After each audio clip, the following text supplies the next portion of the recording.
J'ai pris la route la moins fréquentée, et cela a fait toute la différence. Cette phrase qui termine un poème de Robert Frost m'a hanté. Très longtemps. Je l'ai lu comme un conseil. Cette bifurcation, je l'ai prise, parce que j'avais la tête trop pleine de mots pour tenir dans un open space. Et parfois, ça me traverse. Je me demande ce qui serait passé si j'avais choisi l'autre voie, celle qu'on valide au repas de famille. Et soyons honnêtes, la plupart du temps, l'injonction est de prendre la route la plus sûre, la sécurité. Mais cette route est déjà pavée, 1000 fois empruntée. On sait où elle mène car c'est celle de nos parents, de nos amis, de presque tous, finalement. Moi, j'ai choisi l'autre route. Ça isole. Souvent. C'est pas une ligne droite, c'est un chemin de randonnée sauvage. On y trébuche, on s'y perd, on y doute, avec cette peur toujours là comme un compagnon de voyage.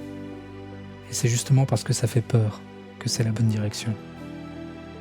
La vraie récompense, ce n'est pas d'avoir trouvé une destination incroyable, mais d'avoir parcouru un chemin sur lequel j'ai vraiment appris à marcher, avec mes poches vides, mes phrases dans la tête et mes cicatrices qui façonnent les histoires.